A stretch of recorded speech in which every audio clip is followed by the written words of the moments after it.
Happy Wednesday, second graders. So what did you guys think of chapter 2?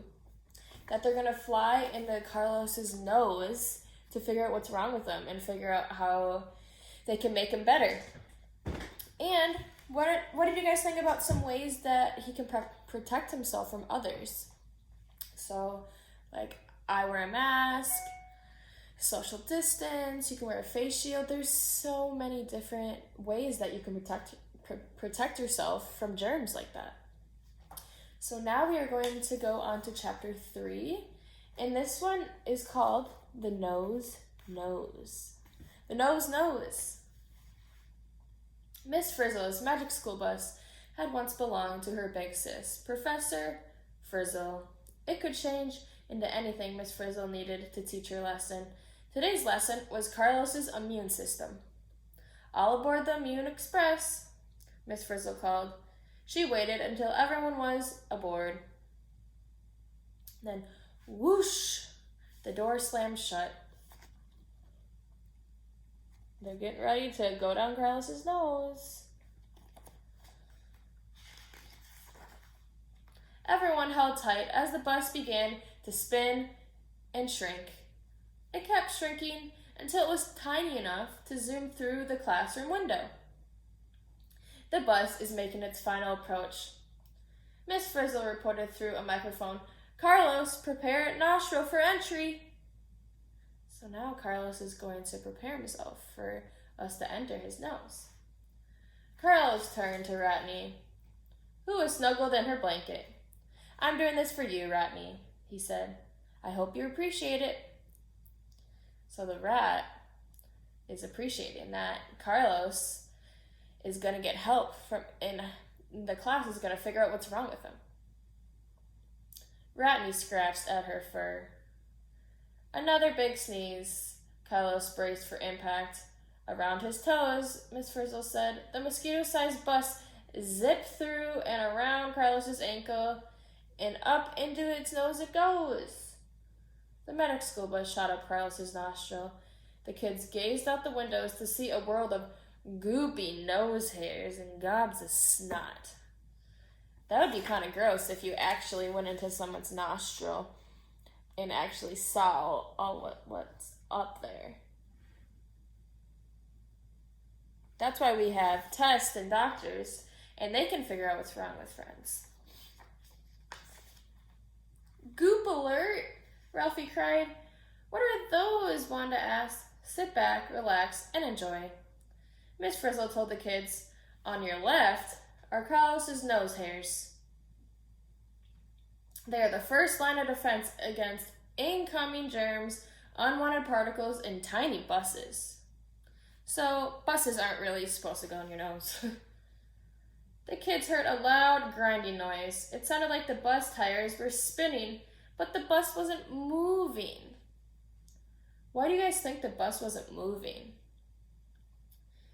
Maybe because it's stuck on one of his nose hairs, or the tires are stuck between the goop from his boogers. "We're stuck on a nose hair," Arnold cried. Another worried face popped up on the bus's monitor. It was Carlos. "Miss Frizzle?" he asked. "I feel another sneeze coming." Miss Frizzle wasn't worried. A huge sneeze might just be what the doctor ordered. "Seatbelts, everyone," Miss Frizzle called out. Why do you think the class needs to make sure their seatbelts on when he sneezes? I think it's because when he sneezes, everyone's just going to get pushed away and they're going to go to a different part of his body. Or maybe even get sneezed out of his system, right? Achoo! Carlos sneezed. It was his biggest sneeze yet. It was big enough to rocket the bus out of the nose hair. Everyone held on a tight magic school bus shot around like a pinball. "What's happening, Miss Frizzle?" Wanda asked. "Is that exactly what's supposed to happen with something in your nose that doesn't belong?" Miss Frizzle exclaimed. "We're being blown away." They're physically being blown away. Blown away? That's not what Wanda wanted to hear. We can't leave, Miss Frizzle, Wanda said. We have to help Carlos. So they don't really want to get blown away because they really want to help Carlos and make sure he gets over the sneezes.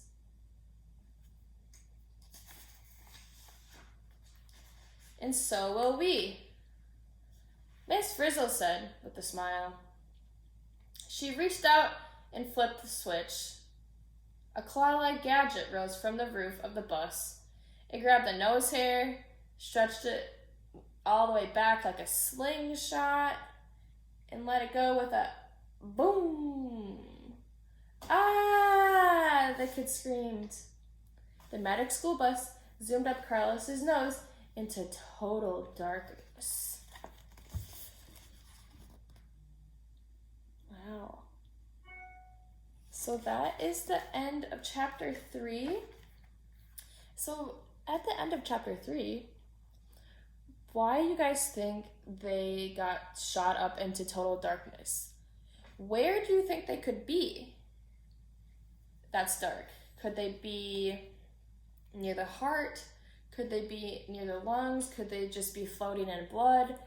What are some ideas that you guys can think of that the school bus could be at?